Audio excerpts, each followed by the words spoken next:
the Himalayas, where earth meets sky.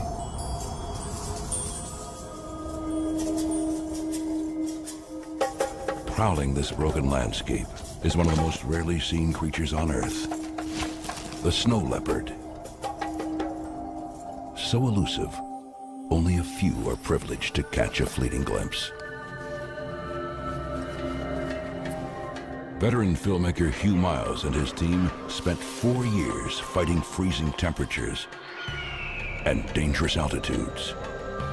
Sometimes these mountains can seem cruel, and the sub-zero temperatures feel unrelenting. Their dogged determination is rewarded with never-before-seen footage. But glimpse it for a moment, and then it's gone.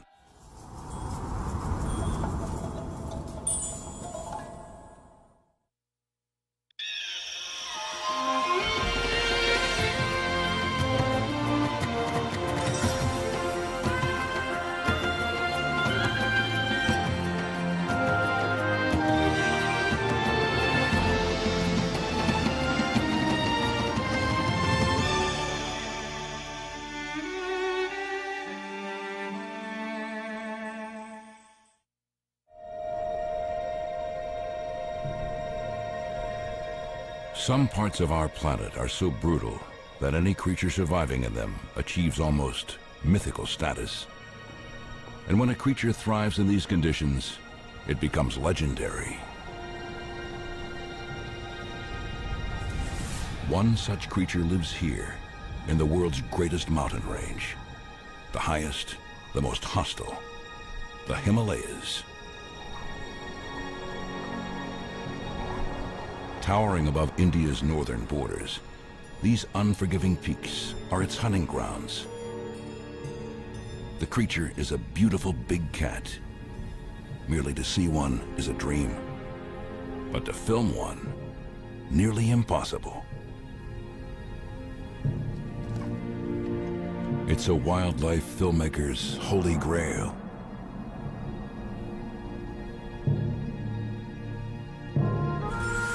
The snow leopard.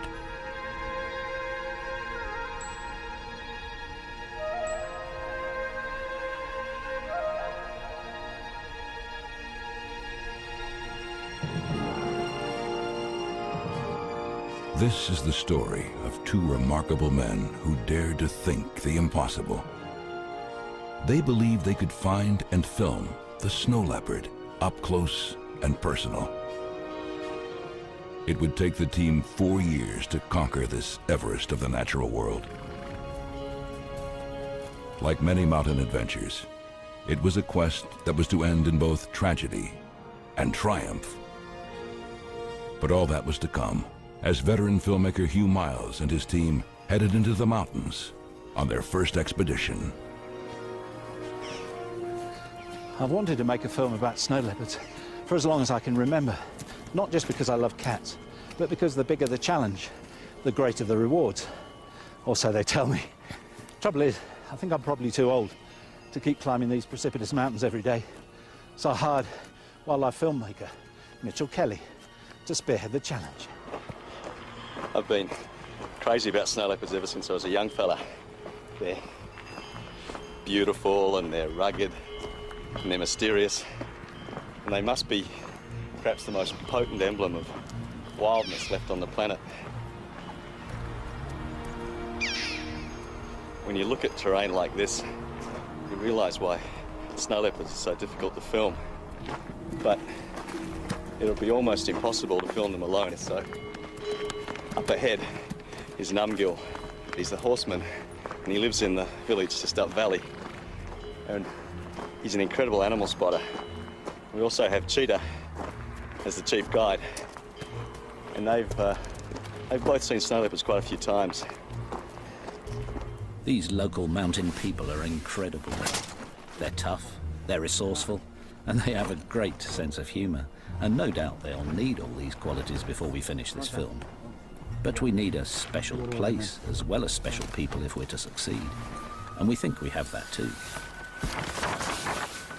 Snow leopard populations are fragmented, and they're thinly distributed throughout the remotest mountains of Central Asia, places like Russia, Mongolia, China and Tibet, right through the Himalaya, and as far west as Pakistan and Afghanistan, possibly over 2 million square miles. But a particularly good place is in the northern Indian state of Jammu and Kashmir, and we're in Ladakh's Hemis National Park, just here. We think this is a good place, not just because of the rugged terrain that the snow leopards use, but because the people who live here do see snow leopards from time to time. How many there are is a mystery which we hope to solve.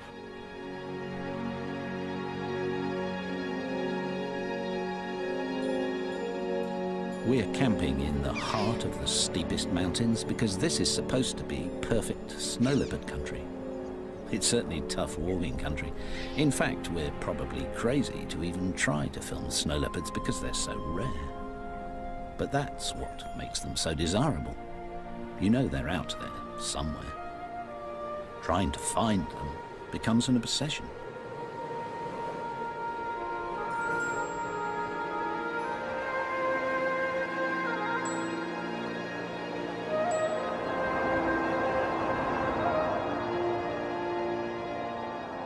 Fortunately, these ghost-like cats leave clues all over the mountains, and helping us understand them is old friend and local snow leopard expert Rinjin Wonchuk. He's a great observer and is already finding signs of the big cats not far from camp. Lovely fresh tracks, just a few hours old. Snow leopards like to keep in touch, so leave messages for each other, and we hope we can learn to read them too. Rinjin tells us that snow leopards need lots of space, so at frequent intervals they scrape up these piles of earth and sometimes pee on them to make sure other cats keep their distance. Surprise meetings might be dangerous, so they also post messages on overhanging rocks by spraying urine. It's strong stuff, so we can smell them too.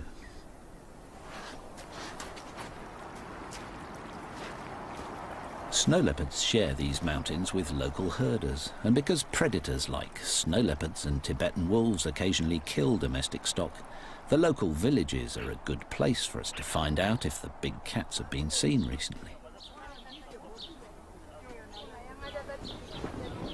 Much of this area of the Himalaya is blessed with the Buddhist faith, and as this culture reveres all life, predators are usually tolerated.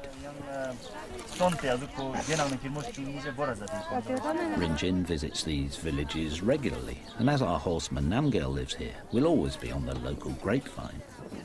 Mind you, the villagers hardly ever see snow leopards, but they know that the cats do a lot of walking and have big territories, so finding them in this rugged terrain will be challenging.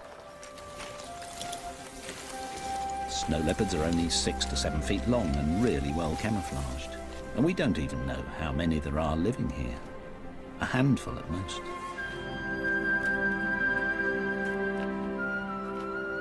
One strategy that might help is to keep an eye on the snow leopard's favourite prey in these parts, the baral, a type of wild sheep. Baral look amazingly agile on these steep cliffs, but we're told this is also the snow leopard's favourite hiding place. So baral are always on the lookout for the superbly camouflaged cats. If they see a snow leopard, the baral should alert us, so we watch them carefully, but whenever possible climb down to base camp at night. Working at 15,000 feet isn't far up by Everest standards, but it's high enough to make the lack of oxygen a potential killer. Sleeping lower down is safer, and in this cold, returning to camp is a welcome relief.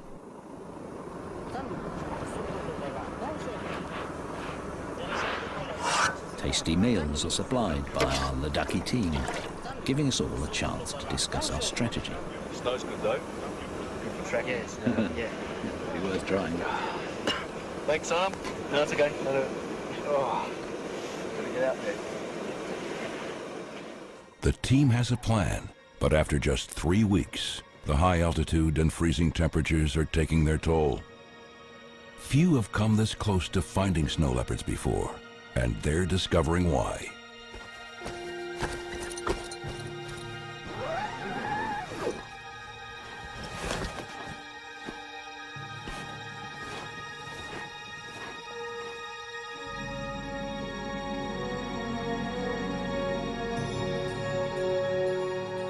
All the walking has been with a purpose, for the team has been collecting every clue they can find. It means Mitchell can now get down to some clever detective work and maybe outsmart the snow leopards. Whenever any of us has found a pug mark or a fresh scrape or a rock spray or heard a vocalization, I've marked it on this map of the area, and all of a sudden there are enough maps for a pattern to emerge. It seems that the snow leopards are favouring just the easiest routes to travel on, and this kind of information is priceless. Now we're really making progress, for by knowing about their favourite routes along the valleys and ridges, we might make a success of Mitchell's plan to get the snow leopards to take self-portraits. We've brought along some technical trickery, little video cameras that will trigger automatically when and if the cats walk through the beams. They're like a home security system and work day and night. For lighting is provided by an infrared lamp which the cats can't see. So by the time we've buried the cables and hidden the cameras, the snow leopards won't be frightened by them. Well, we hope not. Yeah, that's triggered. That's nice. You should be able to see the snow leopards coming up the valley and right past the camera. Now we have to wait for the pussycats. Their plan seems good, but it's 5 weeks since they've started, and they still haven't seen a cat. And with the mileage piling up, the team is struggling.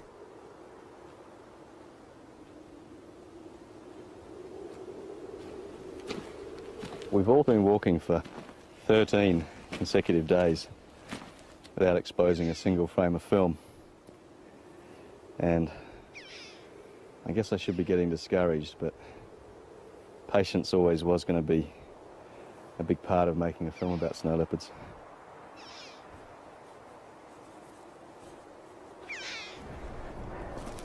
At this altitude, there's only half as much oxygen available to your heart and lungs. Trying to learn to think like a snow leopard. Just wish I could breathe like one.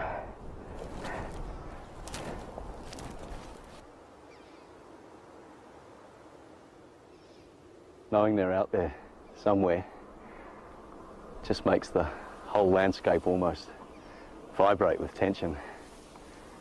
The perverse thing is, I've probably been seen by snow leopards dozens of times, but their camouflage is so perfect and the distances are so great that the only real chance you've got of seeing one is if it moves.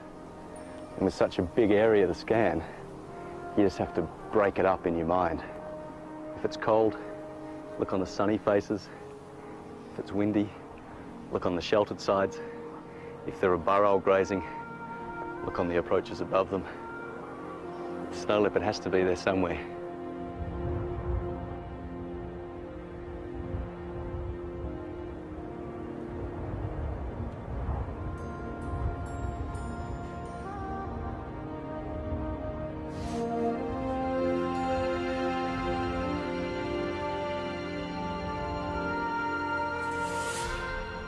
There it is. Snow leopard. That tiny speck on the side of the mountain. That's a wild snow leopard. What a beautiful cat. This makes all the hard work worth it. What a magical sight. It's the crucial breakthrough the expedition needed. Mitchell's first tantalizing sight of a snow leopard. Immediately, they want more. Something much closer. But have the remote cameras worked? Nice fresh pug marks. And a fresh scrape.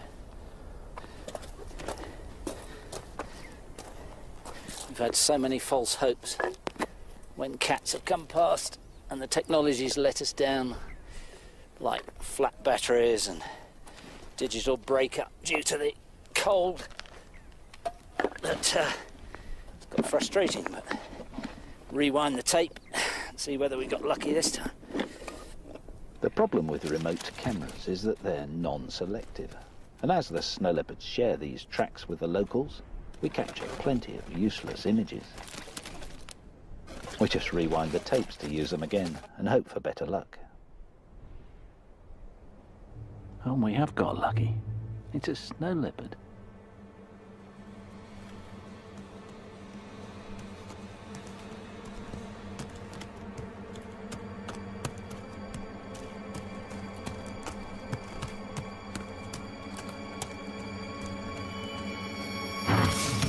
It's the yak from the village. Just a bit too big to eat. Now, what else have we got? Oh, a cat by the rock. Oh, the camera's screwed up, damn it. Ah! Wonderful. First close-up views of a snow leopard. Just going to have another look at that. This is such good news. Because now we know the system works, we might be able to identify individuals, learn how often they pass by, and even get some idea how many snow leopards live here. What a beautiful cat. He's got a little twist in his tail. Did you notice that? That might help us to identify this one if we see it again in the next few weeks. Great. See if we can get another one.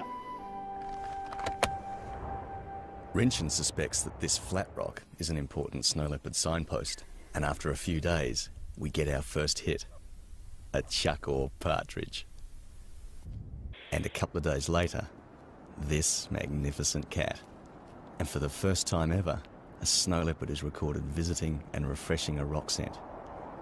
This is magical. It's becoming clear that this smelling and face rubbing allows each snow leopard to know who went past and how long ago. And spraying their own urine under the rock is a calling card, enabling them to keep in touch. The scent's pungent and long-lasting. We move the camera around, and 4 days later, another snow leopard visits the rock. We're discovering that each cat comes by about every 3 to 10 days. There's so little to eat here that they have to share home ranges, but meeting could be dangerous. So these rock sprays help to keep them apart. We've hidden 4 cameras in various spots, but things often go wrong. This tentative snow leopard took so long to approach that the camera turns off just after it enters frame. A real breakthrough comes when this female leads 2 young snow leopards through the shot. A breeding age female is terrific news. Since her youngsters are about a year old, it would be reasonable to hope for a litter of little cubs in about 18 months' time, and that would be a real prize. We're excited to be getting such lovely pictures of the cats, and we hope that these images will help us to identify individuals from the patterns on their beautiful coats. But it's proving tricky. They say a leopard never changes its spots, but snow leopards do, especially when they're walking, because their thick fur moves so much.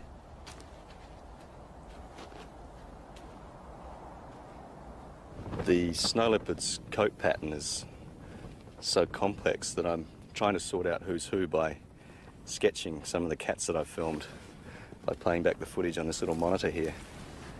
Some of them are fairly easy to tell apart. This one, for instance, this very dark-faced snow leopard, who I think is a female, is very distinctive. So I think if we see her again, she should be reasonably easy to identify. And this might be the same cat, but these distance shots are too far for identification of individuals. Experience is showing us that we can safely creep the cameras in closer to the snow leopards without disturbing them. By rewinding the image, we can determine where to move in for more detail.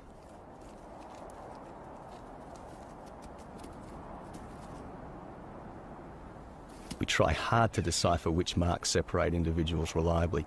We assume the face is important, but is it the fronts or backs of legs or the patterns on the top or bottom of these exquisite tails?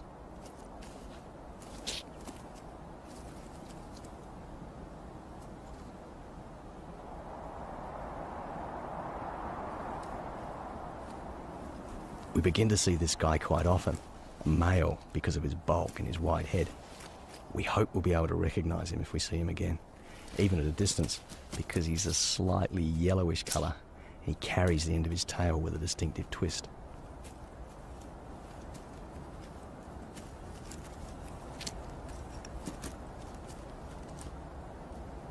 It's great the technology works, and the pictures are lovely, but we really need IDs if we're to follow the cats and film more intimate behaviour. We could do with some help. And we have the perfect person in Rodney Jackson, director of the Snow Leopard Conservancy and one of the world's leading experts on this elusive cat. Okay, good sight. With the help of our friend Rinchin, he's now attempting to census all the cats in our corner of Ladakh's Hemis National Park. Rodney hopes individual snow leopards can be identified from still photographs of their lovely coat patterns. We have only 4 cameras. Rodney has 30, but it'll still take months to accumulate enough pictures. Okay, Winston, let's try. So we'll have to be patient. Did that work? Great, really nice.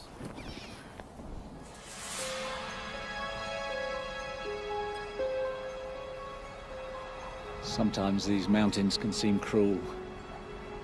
We're living up here at 12,000 feet for weeks on end, and the sub-zero temperatures feel unrelenting.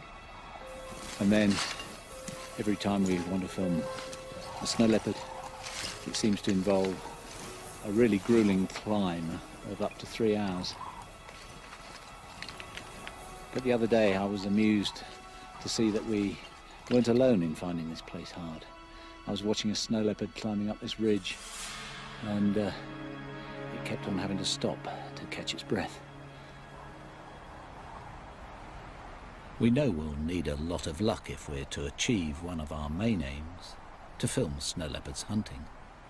So we're keen to keep tabs on this cat. But snow is a problem. It's dangerous for us to follow the cat on slippery slopes. And difficult for the snow leopard too, because its camouflage doesn't work so well when it's walking over snow. In this toughest of lands where prey is so scarce, a snow leopard can do without handicaps, and moving around on ice-covered mountains when you can't see your footing is treacherous, even for a snow leopard.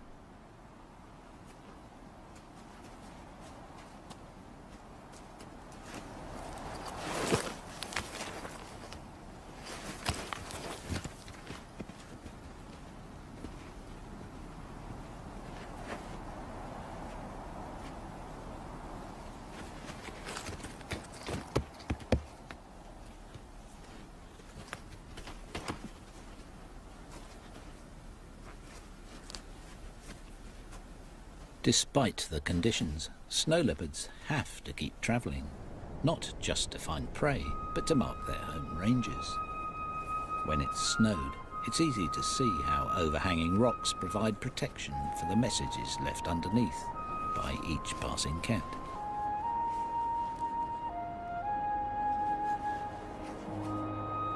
Defending their space like this is always important because there's not enough food to share. But the hazards of winter also bring opportunity.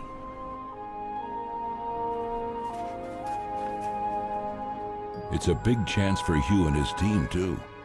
Snow leopards have never been filmed hunting, and now is a great time because their most important prey, the burrell, are starting their mating season. And that means they may be a bit distracted.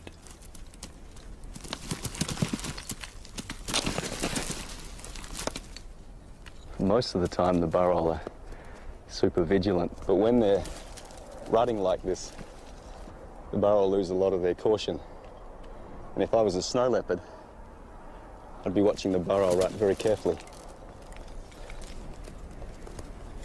Males have to find out which females are coming into estrus and then make sure that they're the ones that corner the female in order to mate.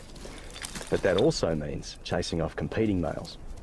On such steep cliffs, there's a constant danger of injury or death, and of course a chance for a hungry snow leopard.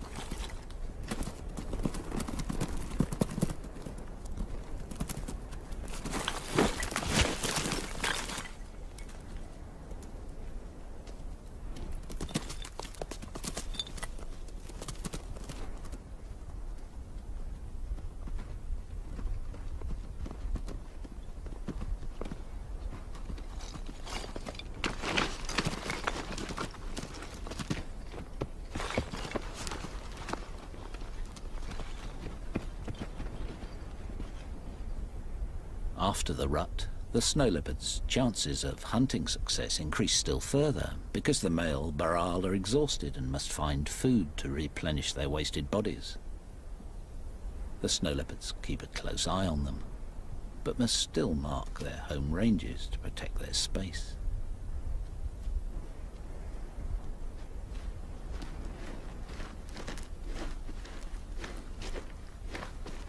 Snow leopards overlapped ranges with each other, but also tried to avoid meeting for fear of potentially dangerous conflict. And this is not their only problem. What strikes me about this place is the deafening silence. It sounds devoid of life, but feels really tense. For the animals out there are fighting an elemental battle against hunger and cold.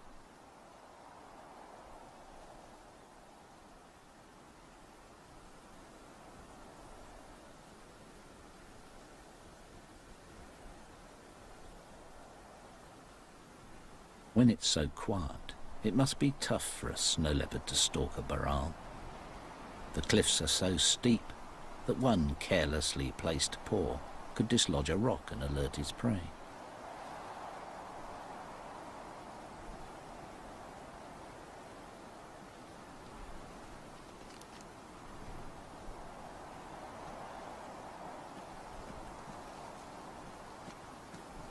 We think this is the local male, the one with a twist in his tail.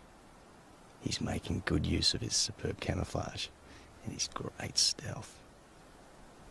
With that thick-set, muscular body, short, powerful legs, and that gorgeous long tail to counterbalance during swift turns on steep slopes, he's the ultimate mountain killer.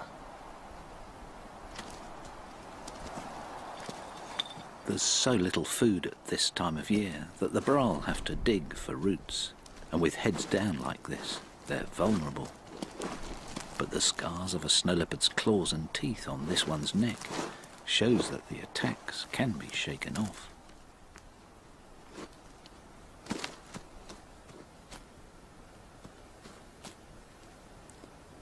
Snow leopards have been known to kill prey 3 times their own weight. This male weighs about 100 pounds, and to aid acceleration, he'll most likely attack from above, but only if he can get close enough to the baral.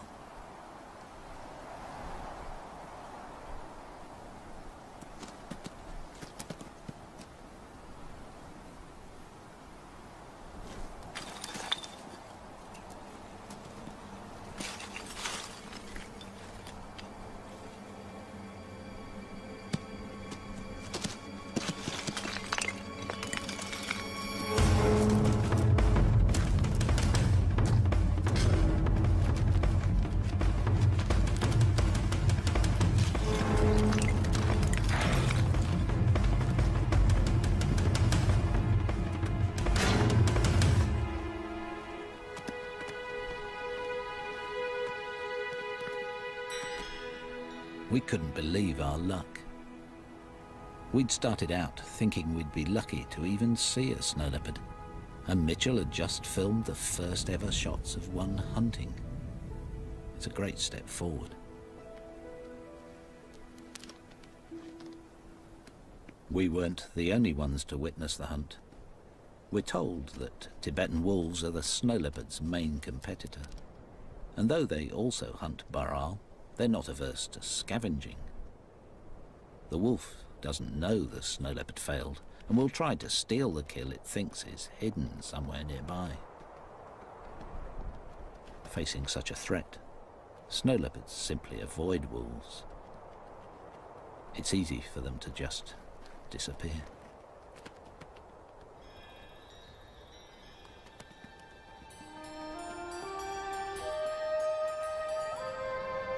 Winters here are long and hard.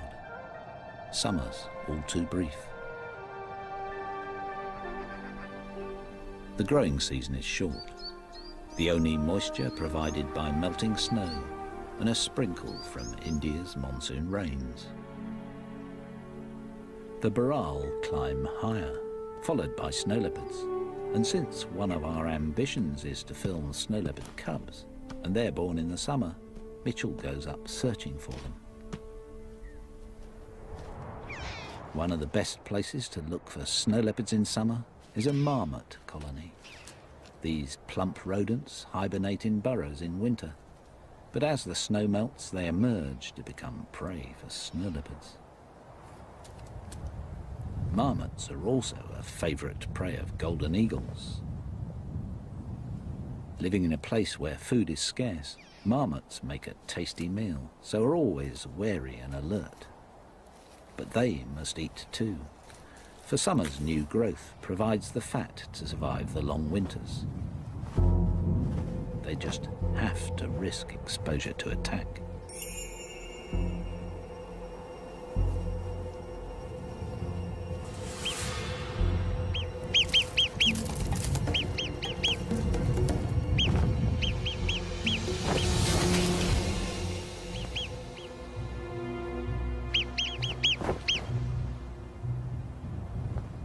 Nice to see a bit of action, but despite weeks of effort, we fail to see a snow leopard. All is not lost, however. The Baral have given birth, and for a few weeks at least, youngsters are likely to be on the snow leopard's menu. Mothers must feed hard so they can nurse their offspring while keeping an eye out for hungry snow leopards. And though all seems tranquil, the discovery of fresh snow leopard scent sends the Baral into panic.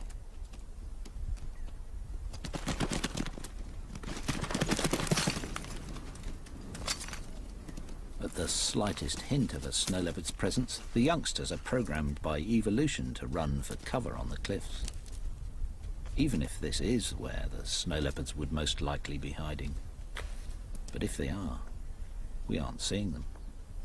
In fact, Mitchell's been trying for several months to get the cats more confident by leaving his human scent on remote cameras nearby. We feared the technique might have frightened them off. We were wrong. Well, after all the frustrations and the bad weather, we've finally broken the drought, and we've filmed a snow leopard in summer. The plan that I had to start to get the snow leopards used to my presence has paid off with spectacular results. I think it's the two cubs we filmed last winter. The other one is in the distance. I'm sure it's the male that's close to the camera. He's obviously either smelt me on the camera, but he's found it and he's accepted it. And that's a major breakthrough now in what we can do.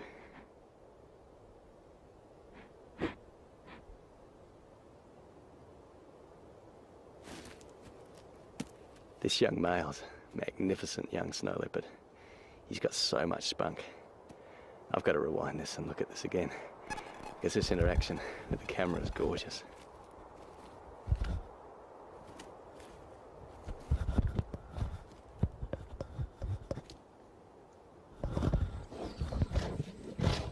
What I love about this footage is the juxtaposition.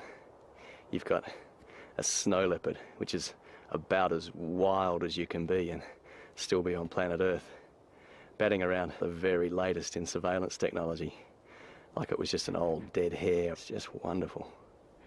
That really sums up for me the essence of the snow leopard, that confidence that it has in its own obscurity. It knows it's almost invisible in the landscape, and therefore it can act and travel as it likes. They're just swaggering away. They're wonderful, wonderful young leopards. Not quite the young cubs we hoped for, but a great pair of teenagers, and according to the locals, just the age when they might get into trouble. Being inexperienced hunters, they'd be more likely to raid the local villages for a carelessly guarded goat.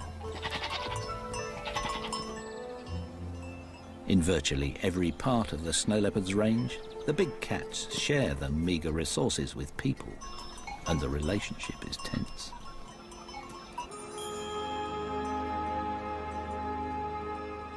snow leopards do occasionally kill domestic stock, and life is tough enough for these mountain people without losing their valuable animals. So they sometimes kill the big cats.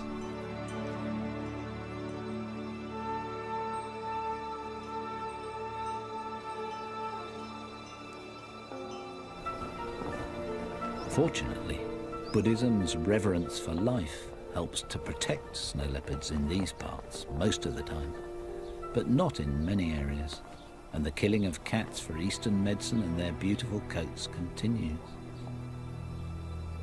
Just the other day, we found a trap with fresh bait in it, designed to capture wolves as well as snow leopards, with steep walls to prevent escape. It was a sharp reminder of how immediate the threat is to the snow leopard's future. It's thought that fewer than 5,000 snow leopards survive in the wild, and this number is falling, so they're officially designated as endangered. If herders lose valuable animals to snow leopards, they'll only be conserved if people are tolerant. So much of Rodney and Rinchin's work involves building local support, and Rinchin visits remote villages all over Ladakh.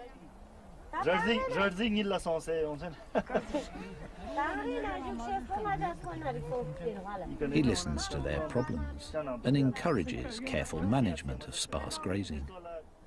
Good husbandry means wildlife increases, and so does wildlife tourism.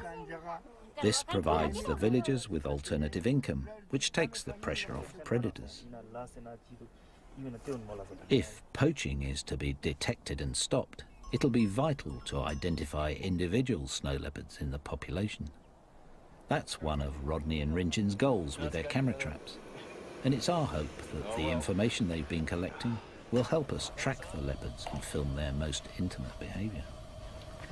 So this is your study area, is it, Rodney? Yes, covers an area of about 100 square kilometres. Oh, I see, the whole watershed, and camp's here, isn't it? Right, that's our camp. And you can see rock sends located along the intersecting valleys. They used by literally all of the cats that come through the area. Looks like traffic chaos. Indeed, and these circles show where we place camera traps. They have to be located very strategically because our aim here is to photograph all the snow leopards so that we can get an accurate count of the animals.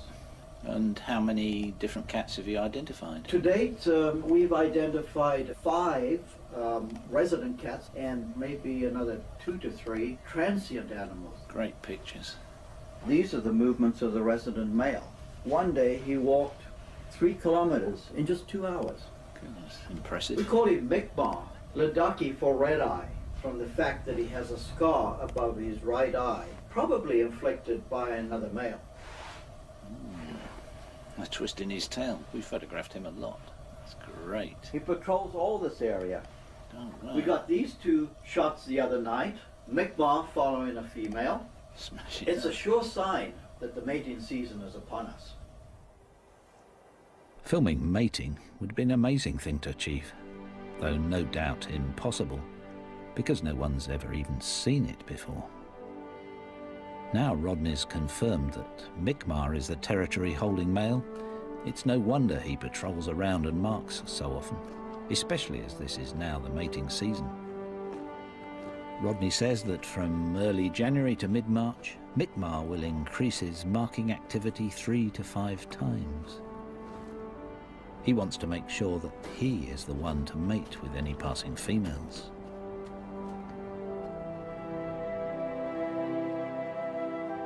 Spray rocks now take on a whole new significance. This is our local female called Dolma, and if she's coming into breeding condition, she'll want Mikmar to know about it. Dolma's urine carries the vital information. Her normal message of keep away has now become you're welcome to approach. And next day, Mikmar is on her trail. Snow leopards are normally 3 days to a week's walk away from each other. Now he's only 3 hours behind her, and next night he goes to the spray rock to pick up Dolma's message.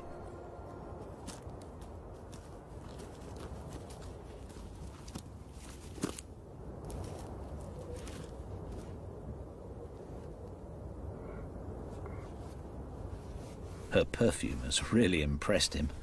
He's making quite a meal of it. His open mouth and flared nostrils allow him to read her message more clearly.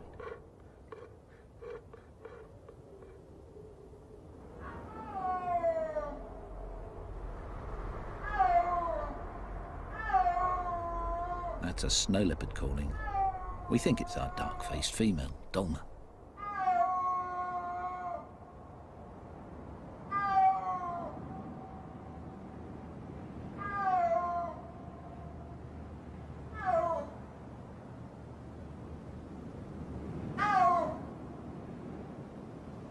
She's been calling from that ridgetop since before dawn. This is the only time of year adult snow leopards call to each other. For the rest of the year, all the scrapes and sprays are saying, stay away from me. And now all of a sudden it's, here I am, come and join me. She's chosen a brilliant spot, these cliffs, to bounce the sound off. And these three valleys to the north, the south, and one behind me to funnel the sound further. Clever girl. She's using the very shape of the mountains themselves to overcome their scale.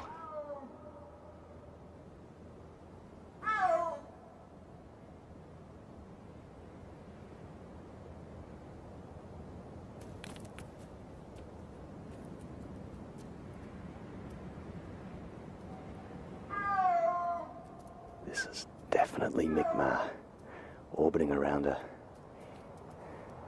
If they're like other big cats, they may call like this for hours, just coming together and wandering apart.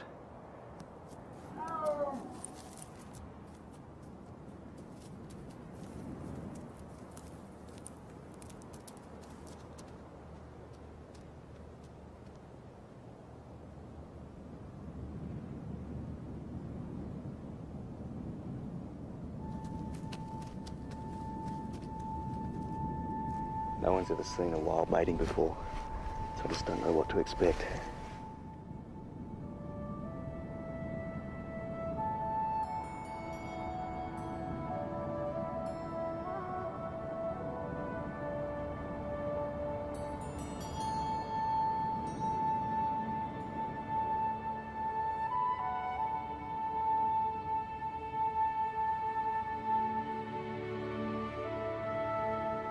I'm surprised by how gentle this is. These two are really taking their time. Come on, guys. You mating or just sitting together?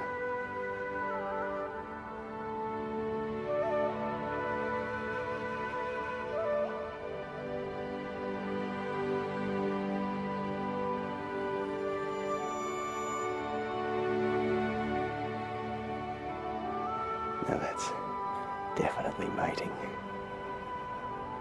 Fantastic. We need all the new snow leopards we can get. It's pretty amazing to film something that hasn't even been seen before. Difficult to believe, really. But can we find the resulting cubs? After this success, Mitchell is feeling more confident. For the first time since starting, I finally feel like we're starting to get somewhere in trying to think like the snow leopards and trying to use the terrain like they would.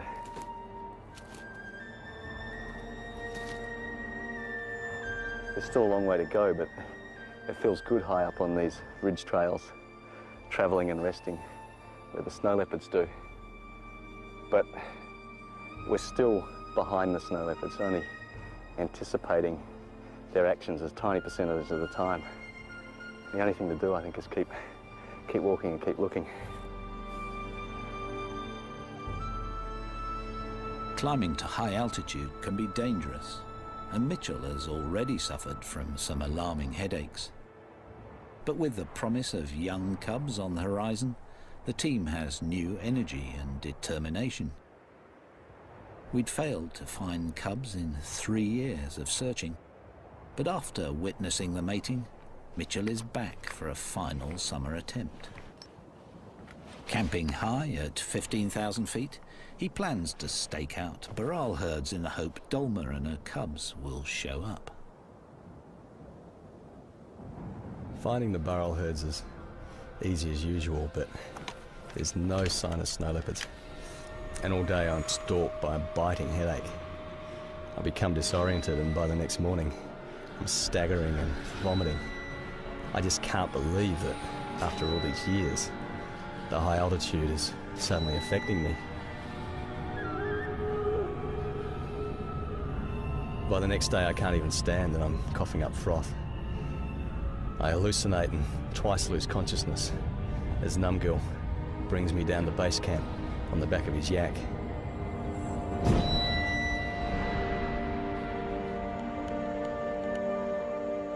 Mitchell's final attempt to find small cubs nearly ends in disaster. He's close to death from acute mountain sickness. It is crucial that he be transported to a lower altitude if he is to survive. He's evacuated to the nearest hospital.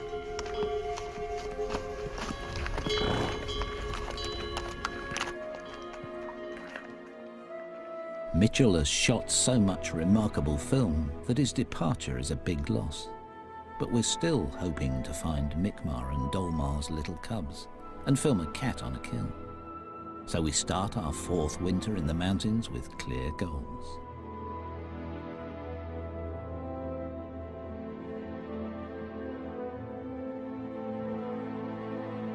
Mitchell has made a good recovery after leaving hospital, but is unable to return to altitude just yet. So in his absence, we press on. One of our camera sites is on a high ridge, and after a 2-year wait, Mitchell will be delighted to know that a cat has finally visited his favourite spot. Mitchell calls this the menu site, because snow leopards can survey this lovely landscape from up here and decide what they'll kill for their next meal.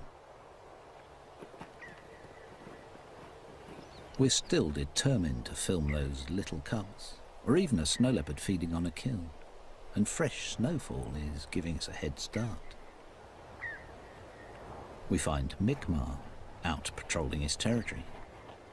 He seems casual in his movements, unconcerned as he spooks the herds of Baral. Wondering what he's up to, we pick up his tracks and follow him up one of his favourite valleys, hoping he'll lead us to cubs or a kill. And he does. We've obviously disturbed him off this dead Baral, and in a panic quickly snatch a few video shots of the carcass because we've spotted him up on a ridge.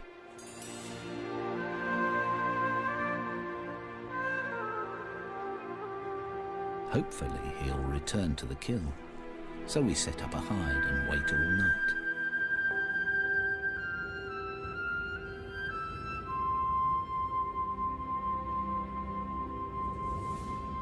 At dawn, we spot Mi'kmaq on guard nearby. He seems too fat to bother chasing scavengers away, so a fox takes its chance to snatch a few morsels, burying them to create a larder for the hard times ahead.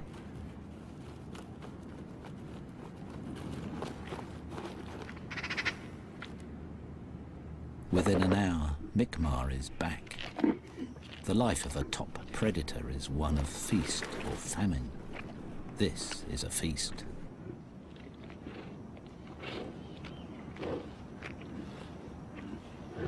No doubt Mi'kmaq is relieved to get a good feed, and we're relieved too. For after 4 years, we finally have our close-up shots of a snow leopard feeding on a wild Baral kill. It's a privilege and a rare sight. In fact, it's difficult to express what a thrill it is to get probably the closest film ever taken of a wild snow leopard. There's also a sense of fulfillment, because over the years we've got to know a snow leopard well enough to give him a name. And Rodney's confirmed that Mi'kmaq is just one of 5 local cats, with about 3 other transients identified too. It's these interlopers that Mi'kmaq has to keep out, and his scarred face suggests he's had a long and violent life protecting his patch.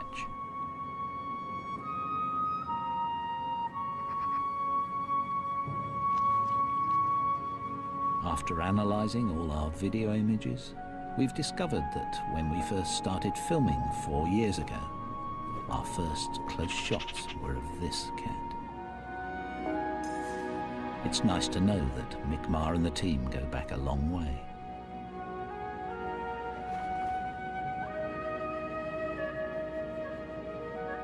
After an hour's feed, Mi'kmaq seems to be leaving.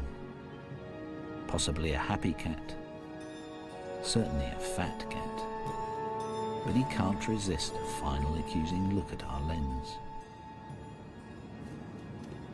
Reluctantly, we have to leave too. We're relieved of our obsession only because our time has run out, and we've failed to find Mi'kmaq and Dolma's little cubs. But while removing our remote cameras, we find the tracks of a mum with a cub.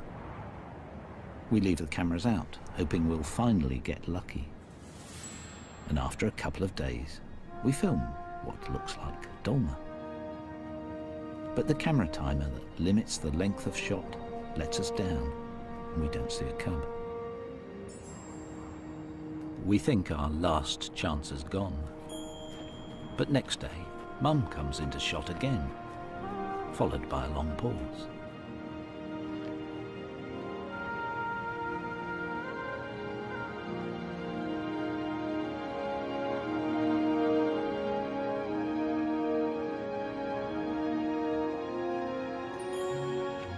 After 4 years, we finally have our picture of a fluffy little snow leopard cub. Then it vanishes like a ghost, as if to convince us that snow leopards really are impossible. The elusive cat has finally beaten us, for we haven't filmed a successful hunt or a mum with little cubs. But I guess that's how it should be. For 4 years, Hugh Miles, Mitchell Kelly, and their team have tracked these beautiful cats across the roof of the world. They've brought back the most remarkable images ever seen of snow leopards. But despite their success, they've given us just a tantalizing glimpse.